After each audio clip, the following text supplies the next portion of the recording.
All right, well, it's noon, and welcome everyone to Inbound Marketing is the New SEO, Facts, Figures, and Data. The hashtag for this webinar is Kuno SEO. Feel free to tweet away, ask your questions, and also use the question pane in the user interface of GoToWebinar to ask questions. We'll have a Q&A session here at the end. My name is Chad Pollitt, and I am the Director of Inbound Marketing here at Kuno Creative. Just an FYI, I was just given that title a couple hours ago, so I'm pretty excited. If you looked at the landing page, it said that I was the Director of Social Media and Search Marketing. Well, that's changed, and it's changed partly because of the information you're going to learn on this webinar today. Now, my hashtag is at the, my Twitter handle is at the bottom of each slide, so you can send me things directly as well throughout the webinar. And if you're interested in linking up on LinkedIn or Google Plus or any of the other platforms, I'm easy to find. Just type in my name into Google and I'll be right there.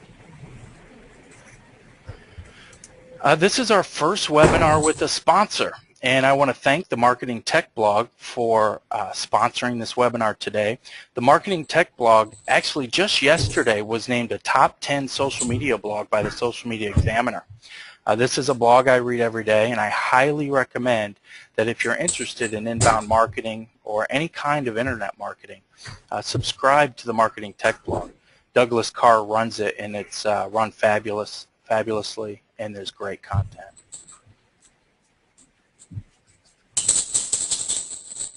So today's agenda is the old SEO. We're going to look at what defines the SEO, the old SEO, the traditional forms of SEO. We're also going to look at the new SEO and what caused this transition to happen. And we're going to look at what this means to you as a marketer or as a business person, what these changes mean to you and your business. And then we'll roll right into a Q&A. So the first slide here shows a blog post that we wrote here at Kuno almost a year ago. In fact, it'll be a year ago tomorrow. And the reason I wanted to show this is because in October of 2010, we made a conscious decision here at Kuno to not pour as many resources into the traditional SEO tactics, and we'll get into some of those here shortly, but to instead turn our resources towards content marketing, which is the foundation of an inbound marketing strategy. We did that consciously, and we thought at that time that that might be the best way to leverage search organic traffic to our website. And shortly after deploying that new strategy, we started seeing traffic growth by leaps and bounds with this new content marketing strategy. And in February of last year, we decided to write about it. Now, at about the same time, Rand Fishkin of SEO Moz started talking about inbound marketing and SEO. And he actually did a presentation in the month of February last year talking about this. So right about the same time, certain people in our industry really started to take a hard look at inbound marketing as being the best search engine optimization tactic, and that's what this presentation is about today. So what is technical SEO? Well, you see several bullets here. These are the tactics that most of our prospects understand as search engine optimization. These are the tactics that the typical quote-unquote geeky search guy does and executes. And one of the reasons I definitely wanted to do this webinar is because more and more prospects and customers are coming to us requesting these services. And the truth is that these particular tactics aren't as strong at delivering ROI, aren't as strong at delivering ROI as they used to be. And I just want to point out the last bullet there, content for the sake of content. What I mean by that is the idea of having a web page with certain keywords on it with the intent of ranking for that keyword and not the intent of providing value to the visitor of your website. So that's content for the sake of content. It's really for the search engines. Those were old tactics, and we're going to talk today about why those tactics don't work like they used to. So 2 years ago, the way SEO worked, this is from a 20,000 foot view, it was almost all exclusively technical SEO. Some of those bullets I just showed in the last slide.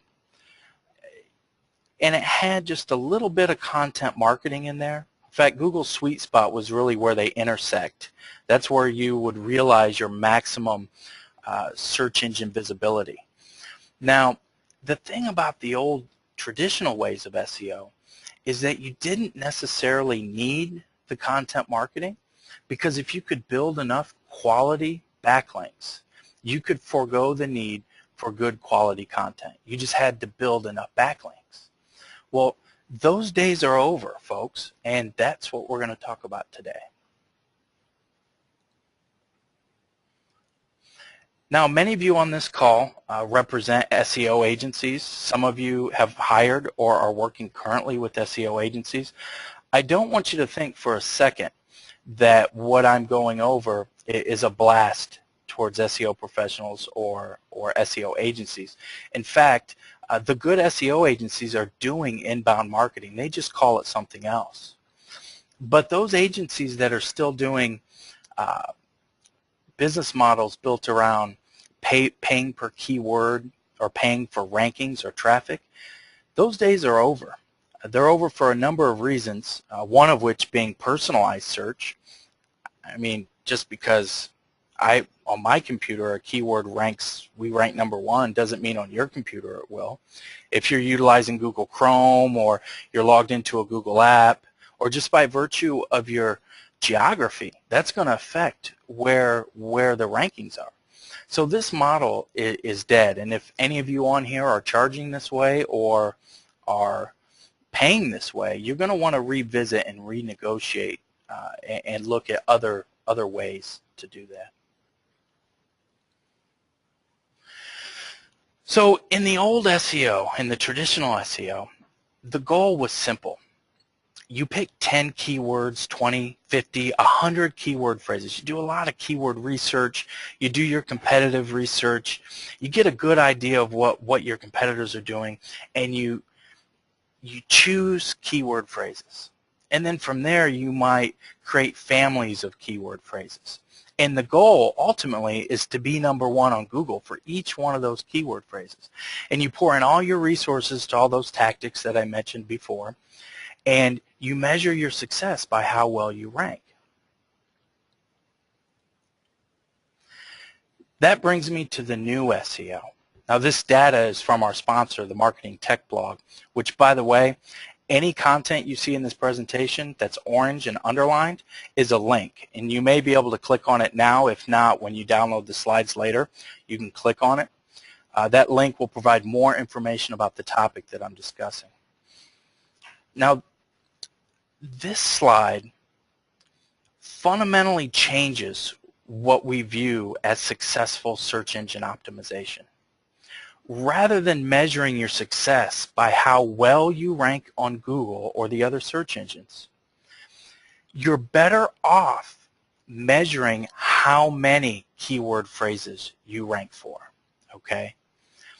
Because if I focus all my time, energy, and resources on these top few rankings, you see I'm missing a huge piece of this pie.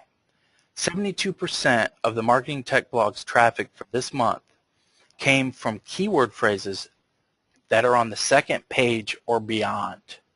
The second page or beyond. Not even on the first page.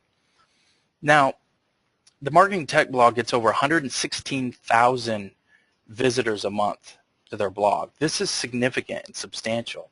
And Douglas Carr, who runs this blog, his philosophy is simple. He goes very light on the technical SEO and lets his content do all the SEO work. And you can see it's paying off. He drives a lot of traffic. Now, I don't have the exact number of organic visitors, but I will tell you a mature site like the Marketing Tech blog is probably getting around 33% of their traffic from organic search. Maybe a little more, maybe a little less, but it's probably right around there. So that brings me to takeaway number one. So what does that mean? I don't want you to worry about where you rank anymore. Focus on how many keywords are driving traffic to your website. That is the key metric for success. And there's other reasons why that's a key metric. Google's made some other changes where reporting is more difficult to track your keywords with traffic.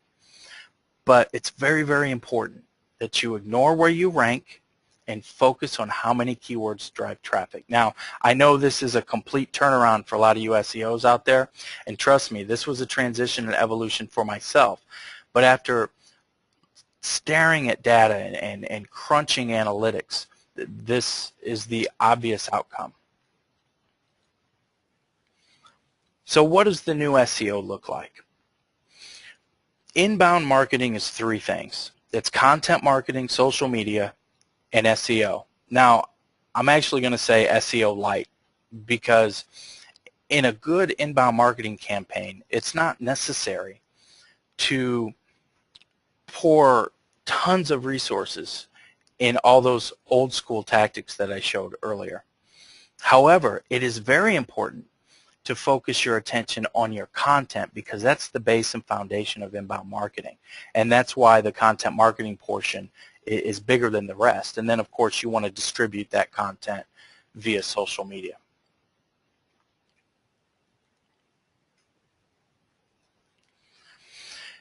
So, as I just showed you, all of these are indeed inbound marketing. But Google's real sweet spot today, based on all their changes from last year, is where they intersect. So that this is your SEO light, your social media, and your content marketing. Now, if we were to juxtapose this with the previous Venn diagram that I showed you, you'll notice that the content marketing has grown substantially and that the technical SEO side has actually shrunk. And of course, we've added social media. And the reason we've done that is based on all the changes Google's gone through over the last year. And we'll get into some of those changes and what those mean. Now what I want to do is look at 26 months worth of data. And I've cut it in half for 13 months versus 13 months. And the first 13 months really represents traditional SEO tactics. And the second 13 months represents inbound marketing, full-fledged inbound marketing. Now, I've represented it with content on both sides.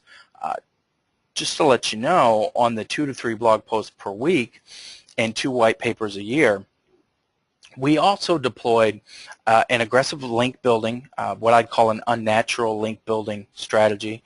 We had a very, very aggressive social bookmarking strategy. This was pre-October 2010. And of course, all of those other tactics I pointed out in the old school SEO. That's where we poured our resources and time into versus the inbound marketing side where we moved from those tactics to content marketing. And we're going to compare and contrast the data.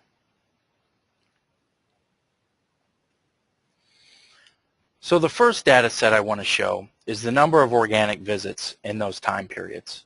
And as you can see, we got right around 6,000 unique visitors for organic traffic in the traditional SEO time frame. And by shifting our resources more towards content and doing more traditional inbound marketing, you can see the growth is astounding. In fact, the amount of traffic, it's over 450% growth in those 2 time frames. So the effect was significant, and it was significant right away within the first month of deploying this. Now remember, I said in the beginning to ignore where you rank and focus on how many keywords are driving traffic. As you can see, we have a big difference in the number of keywords. In fact, this represents a 556% difference between the number of keywords driving traffic with traditional SEO tactics and the number of keywords driving traffic for inbound marketing. Very, very, very significant. Now, here's a slide many SEOs probably wouldn't show. The truth is, we're all in this business to make money. We need new customers, okay? And it's not good enough to measure success by where you rank. Really, you want to measure success by how many leads you're getting, how many customers, how many conversions your website is providing you. And if you look exclusively at the organic traffic and the leads produced by that, you can see here this represents a 633% growth in the number of leads Kuno Creative was able to acquire in a 26-month time frame. That much growth. So this has bottom line real business implications by choosing one tactic over the other. Now let's look at this data on a timeline. As you can see, this first 13 months where we were deploying the traditional SEO tactics is pretty flat. Within this time frame, we were able to about 2,500 keyword phrases drove traffic to our website. But after we deployed the full-fledged inbound marketing with aggressive content marketing, it shot up substantially, almost to 14,000 keyword phrases driving traffic. And you can see as we move through the timeline, we actually bumped up our amount of content that we produced at this point to 10. And you can see it's continuing to go up. And I'm proud to say that this month we're trending for organic. We're trending just over 5,000 unique visitors from organic traffic. So it's still paying dividends. Now, one thing I want to point out with this slide is the concept of momentum, okay? I've been staring at this data long enough to figure out that you can't just produce content at a rapid rate for months and then stop and then revisit it and expect it to continue going up. You'll lose momentum. And a lot of that has to do with Google Caffeine, and especially the Google Caffeine update that was recently rolled out a couple months ago. So once you decide to move to the new SEO, to inbound marketing, and deploy it for your organization or company, you need to stick with it because momentum does build and it grows over time.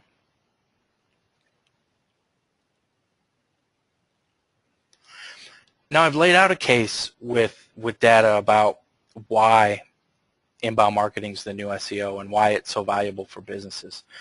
Well, now what I want to do is explain to you how it works. So as an organization, what are the things you need to do to execute this new SEO? Well, it starts with content. Remember, in the triangle I showed you, the new SEO triangle of inbound marketing, the content marketing piece was at the bottom of the inside of the triangle, and it was the biggest. It was the biggest because you cannot do inbound marketing without content. So you want to develop, whether it's your blog, whether it's white papers, case studies, videos, webinars like this, podcasts. You are in the business, businesses are in the business of solving people's problems. That's what they do. You solve people's problems every day. So the content you produce needs to center around solving people's problems because that's what people want. And if you're good at solving people's problem in your business, guess what? Your content's going to be good. Whether you bring someone in to write your content, whether you write it or produce it yourself, or whether you bring in a third party to create content, but you have to create content as much as you can. And then what you want to do is distribute that content via all these channels that you see here. And what happens is people will engage with your content. They'll evangelize your content. There'll be conversations and communities built around your content. And a big part of that is social media, of course. And that's where you're going to be able to capture and convert these people into customers and leads. Now, something funny about this process happens over time. And I talked about momentum earlier. That search arrow right there, as this process continues to repeat and you keep producing content, that search arrow actually gets wider over time and pulls in more of your content and ranks your content higher, and also allows more keywords to drive traffic to your website. Remember, that's our measure for success, which ultimately then is leads. How many leads did we get from organic traffic? So if you want to widen that search arrow in your content distribution network, you need to produce lots of good content and engage with people around your content.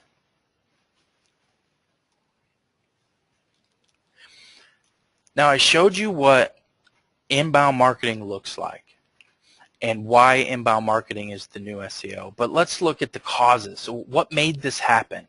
What made those traditional SEO tactics not work as much? Google's been saying, as far as I can remember, since I first saw this in 2007, to make sure that your site adds value and make sure you provide unique and relevant content for the users. Give them a reason to visit your site. My guess is they've been saying this longer than 2007. This is Google's goal. This is what they want you to do with your website. Google's in the business of solving people's problems. When somebody goes to the internet and they do a search for a keyword phrase, it represents a problem that needs solved. And Google wants to provide the best possible answers to those problems, to those queries. So I would pose the question, what does hiring a company in India to build links on spammy Indian websites back to your website, what does that have to do with providing good, relevant, unique content to your visitors and solving problems for them? It has nothing to do with it, nothing at all.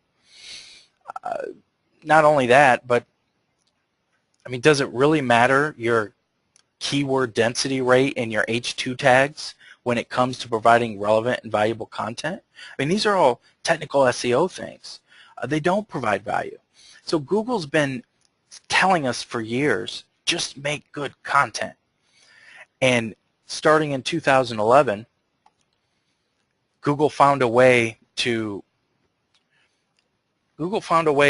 identify content that's not good.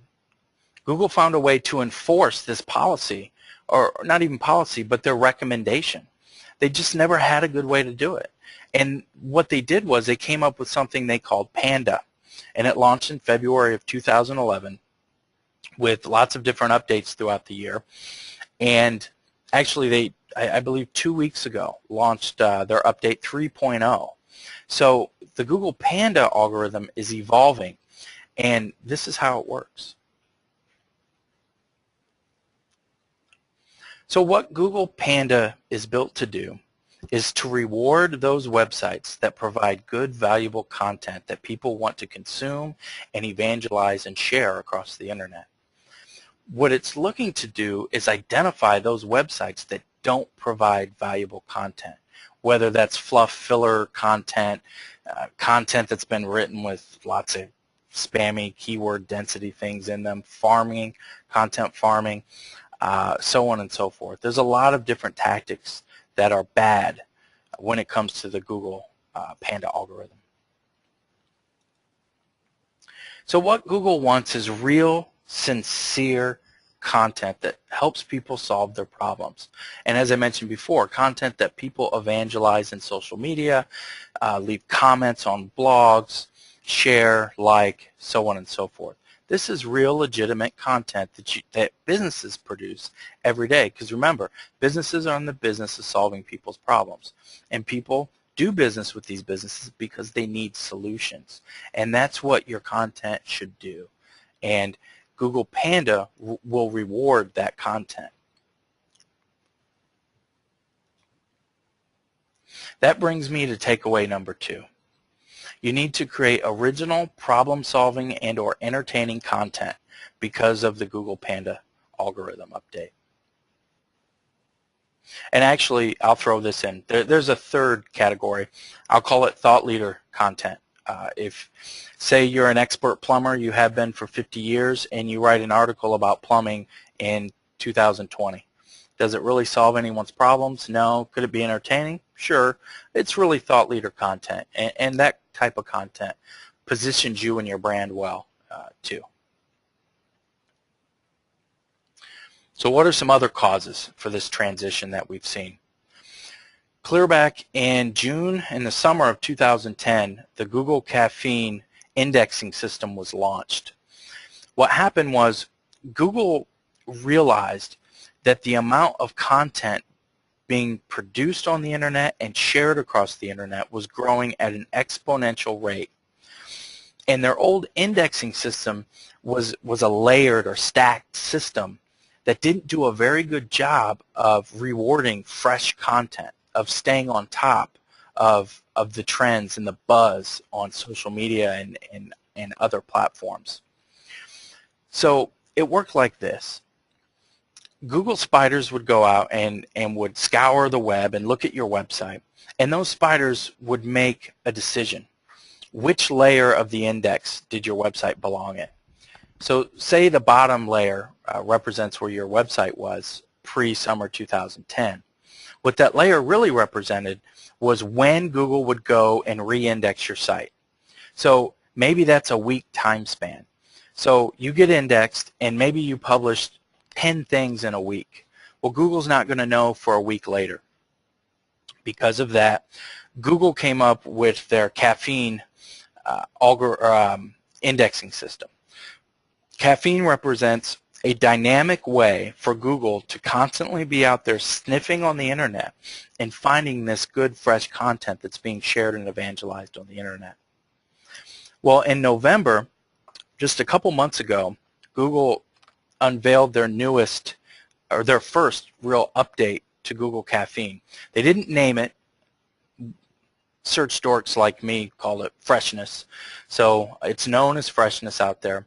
But what Freshness does is it actually takes the indexing system and puts it on steroids.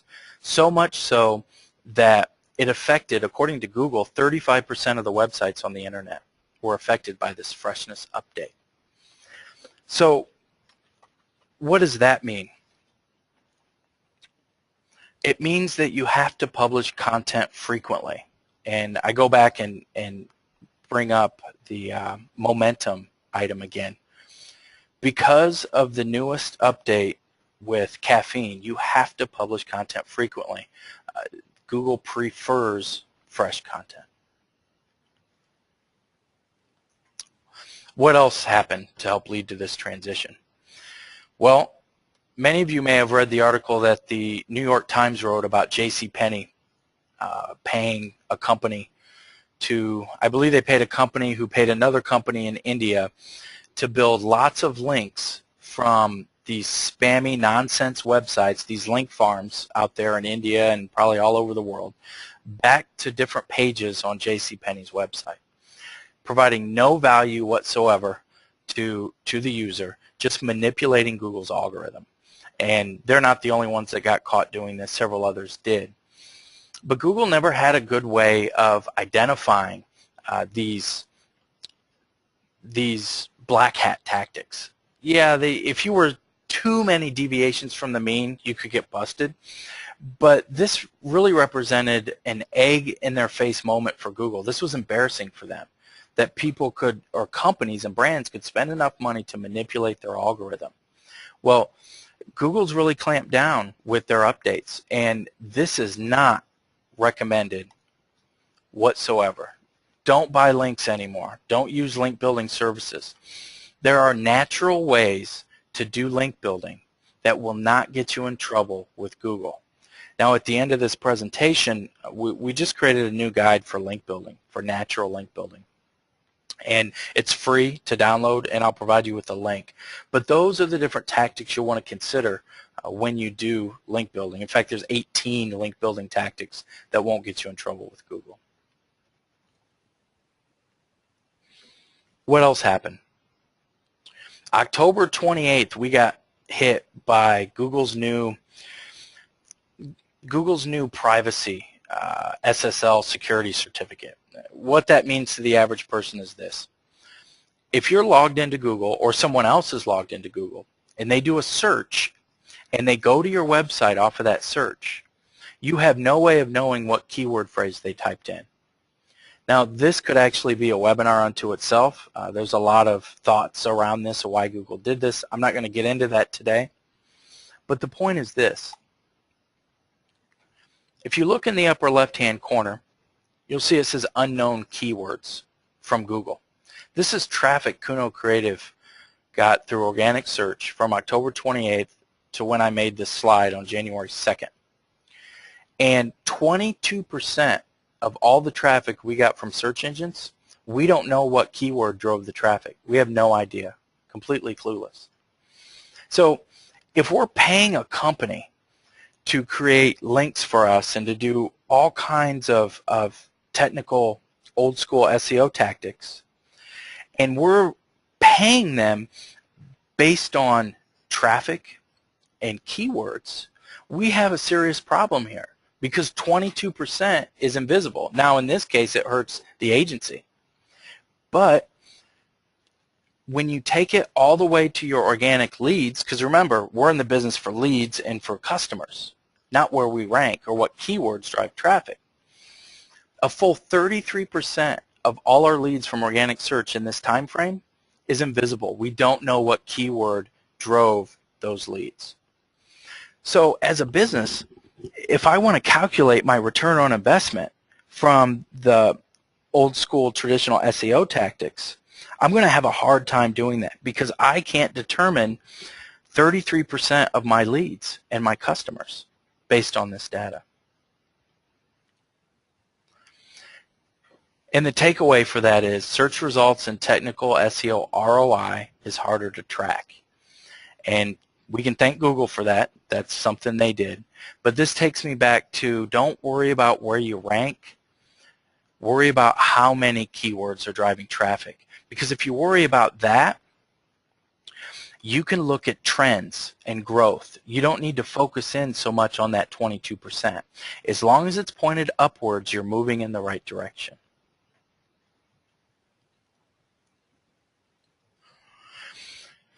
This is the last cause for the transition.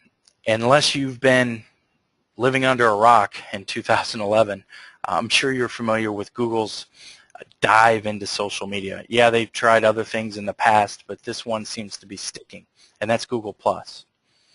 Google launched all kinds of different items. First, they came out with Google+ One, the button. It's kind of like Facebook's like, so on and so forth. You see it on the slide. What this allowed Google to do was really mine social media and get lots of good data for their search engine. So they can see what content is being evangelized. They can see what content is being shared, what's going viral, so on and so forth. This gives them complete open access via these platforms. Also back in just the tail end of 2010, Danny Sullivan interviewed both Google and Bing. Danny Sullivan from Search Engine Land. It's a very, very popular search blog. And they both admitted that they use the social graph. They scour the internet for social signals. Now these are sites like Facebook and Twitter, and there's a huge list of them. And they hang out in those spaces to gather data to determine where your website should rank. Now, if you look at SEO Maz's keyword ranking factors report from 2009 through 2010, which was published in the summer of 2011, what that shows is that 7% of a website's ability to rank is directly affected by social signals, by the social graph. Now, that data set is from 2009 to 2010.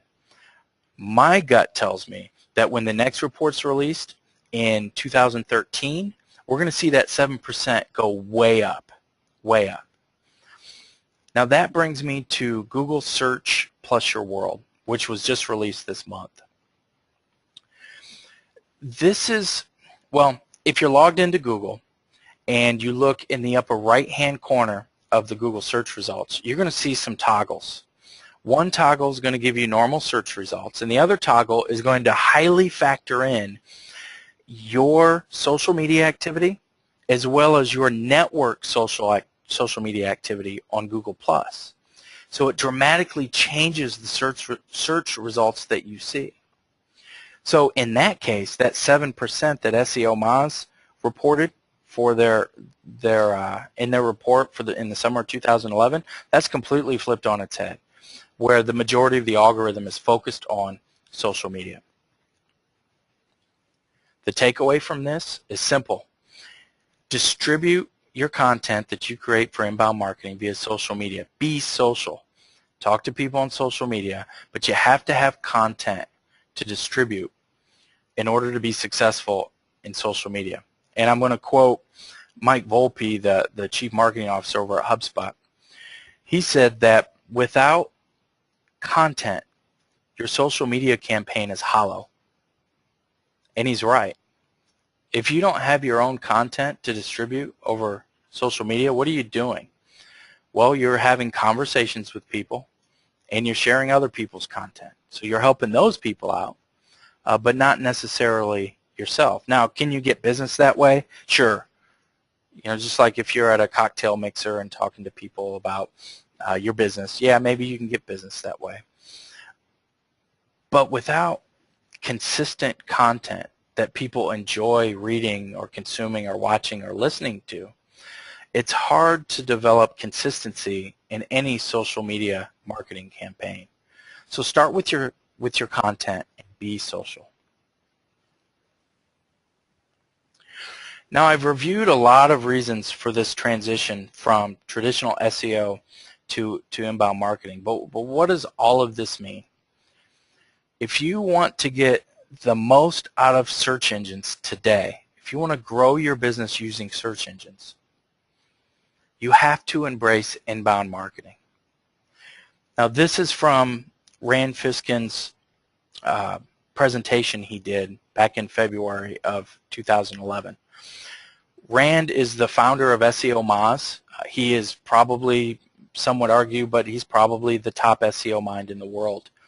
And he was saying this back in February of 2011.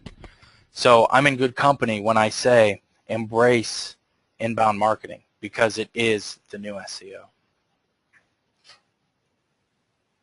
Now I want to review these takeaways one more time, and you'll notice I do have a drill sergeant yelling at you because I want to make sure that these sink in. The first takeaway, and this is the second most important takeaway of the whole presentation: where you rank no longer matters. Stop worrying about being #1 on Google. Focus your energy on how many keywords drive traffic. Grow that metric. If you can grow that metric and do it consistently, you're going to do very, very well in organic search, and you're going to drive the most leads, because that's why we do what we do, because we need leads, customers, we need conversions. Takeaway number 2. Make sure you're creating a lot of original problem-solving and or entertaining content. And you can do some thought leader type content as well, but make sure you're producing it. In fact, I'm going to go ahead and quote Dan Zarella, the social media scientist. He did a webinar called The Science of SEO. I believe there was over 9,000 people on that webinar, so some of you might have been on it.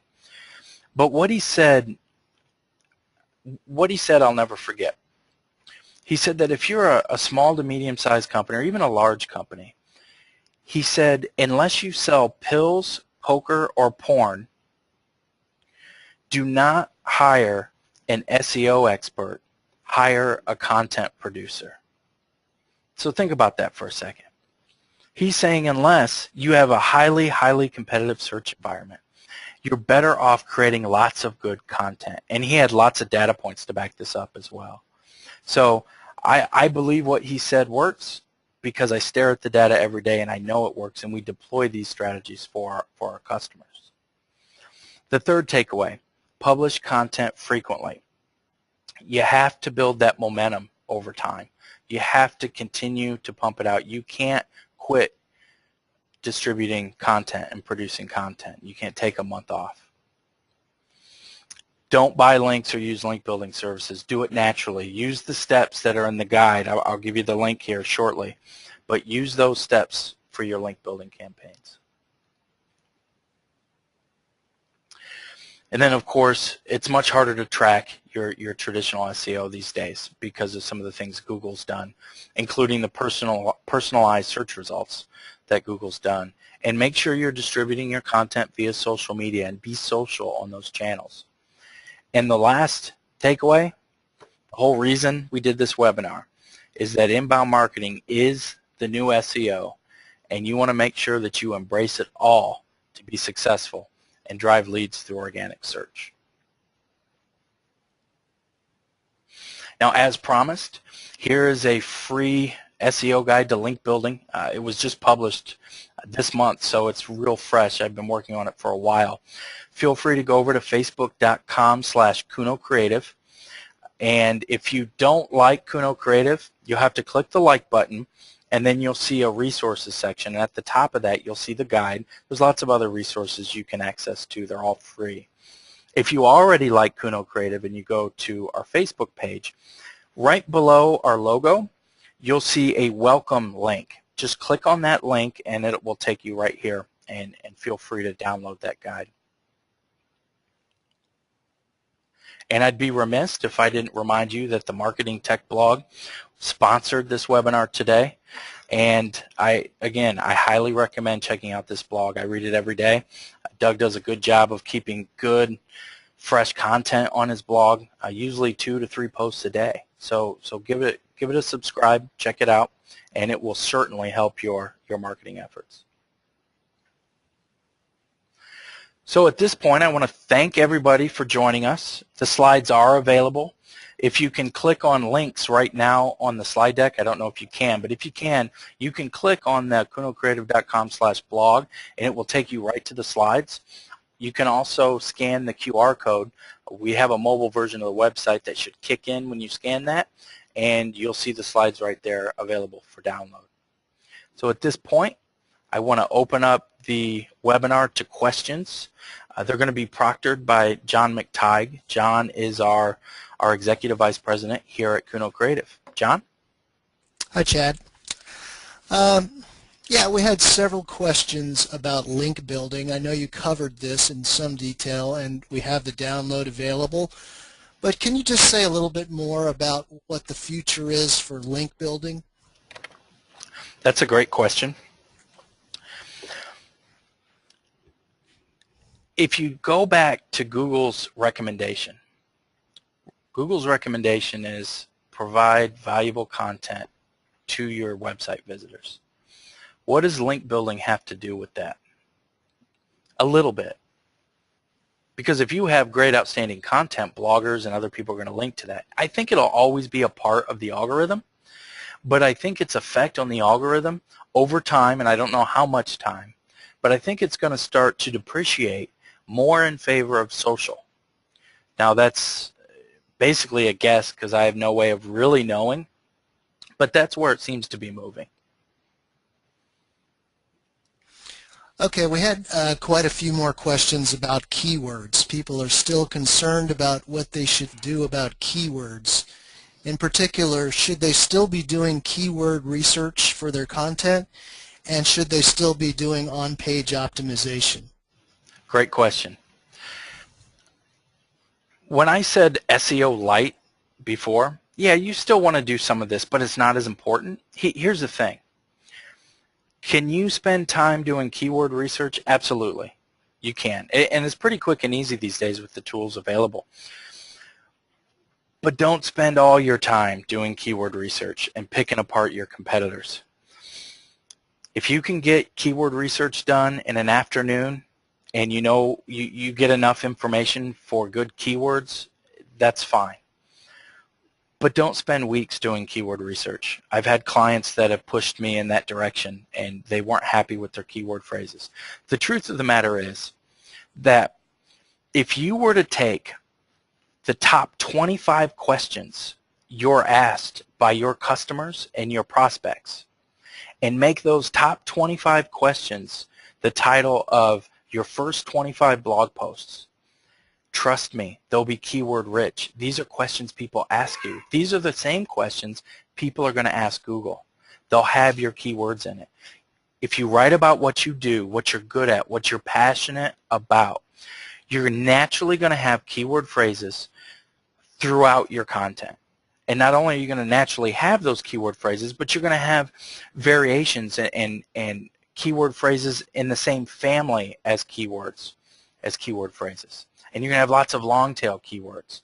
And you'll naturally have keyword dispersion throughout your content and keyword proximity throughout your content. So focus more on the content.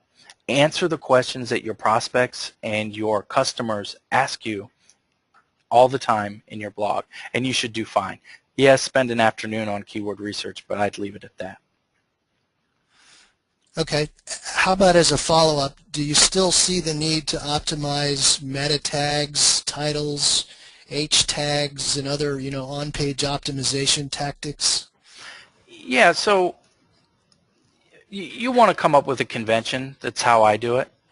I have a convention that I know a particular phrase that defines what that page is all about is in my meta description and in my meta keywords and in my page title.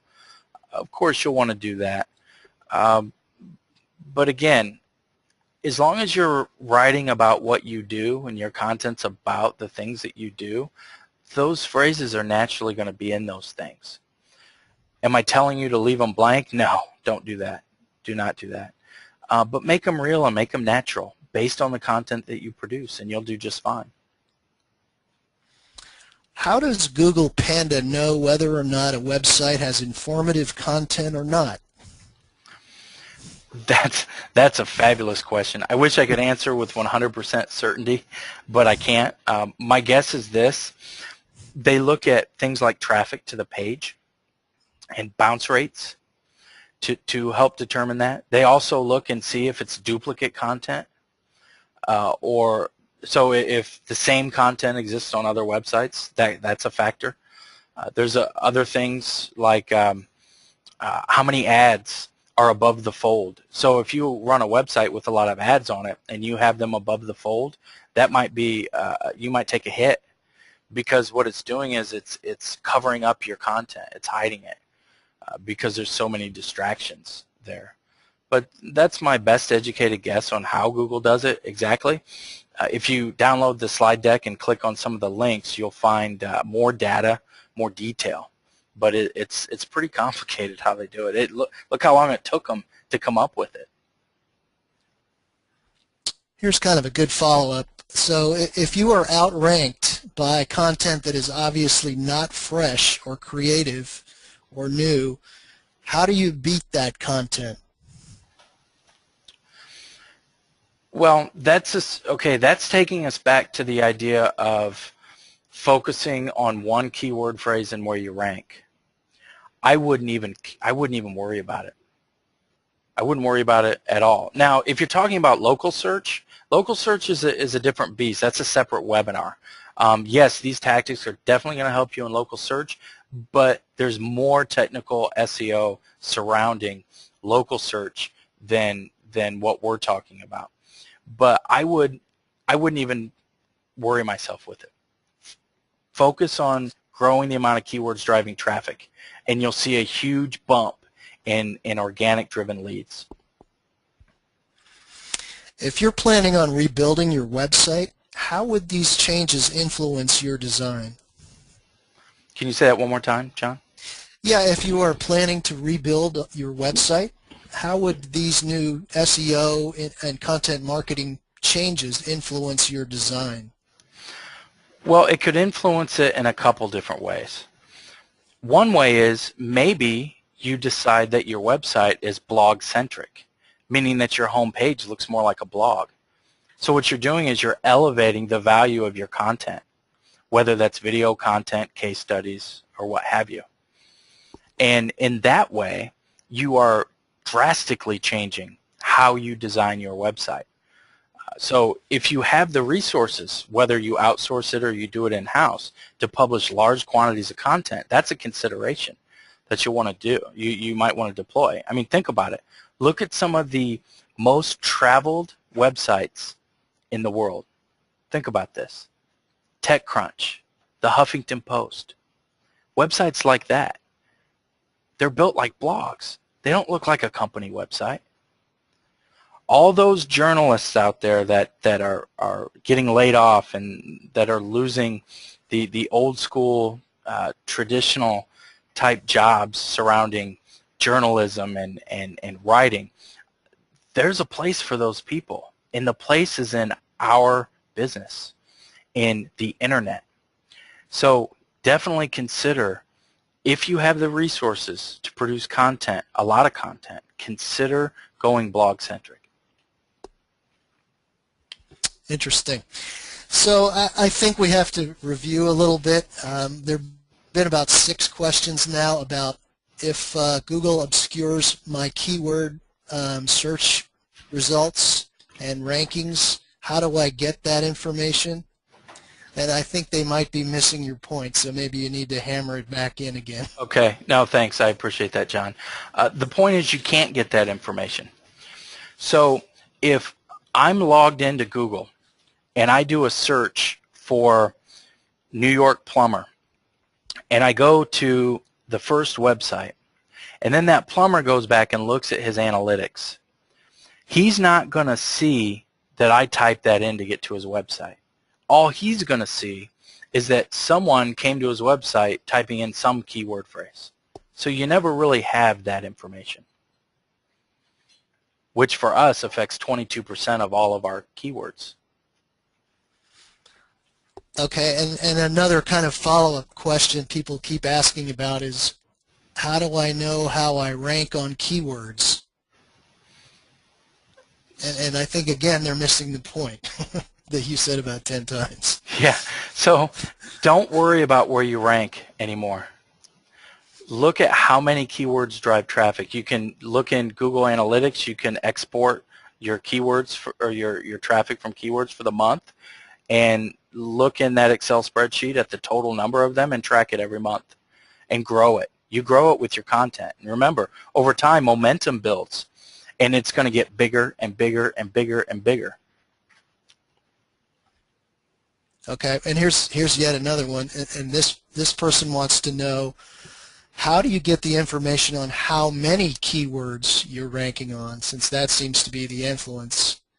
Right. No, that's a great question. So because of Google's new change, yes, a certain percentage of your keywords, of your total keywords, you're not going to be able to track. But what I'm saying is, over time, look at the trend. As long as it's ticking upwards every month, that's good.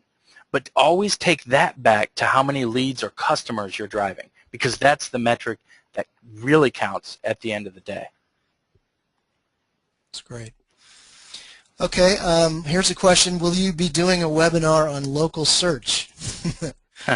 That's definitely a possibility. Definitely a possibility. Okay.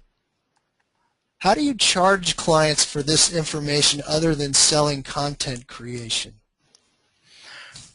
Well, there's a whole lot of other things that need to happen other than producing content. It needs to be distributed.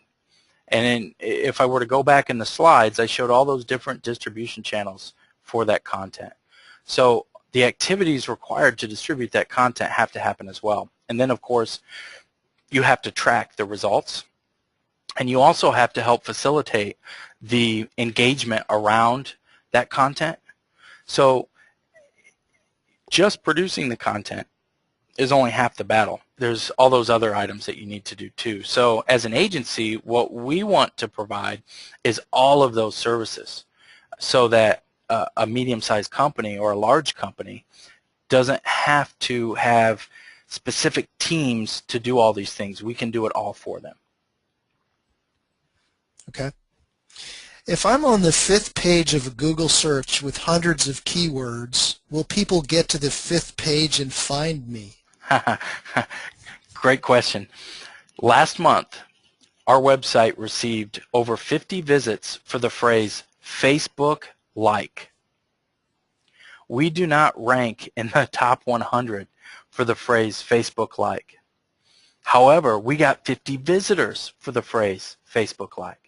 And we were able to get 50 visitors because Google has personalized search results. So what I see on my computer isn't what you're going to see on your computer. And there's so many factors that affects that. So just because you don't rank on the first page or second page or third page doesn't mean you're not going to get traffic for it. You will. Okay, a couple questions about how and why Google obscures the sources for keywords. One is, does it only happen if I'm logged into Google? And the second one is, why would Google do this in the first place? Another great question. So if you're logged into Google, what you type in will be obscured to the owner of the website you go to.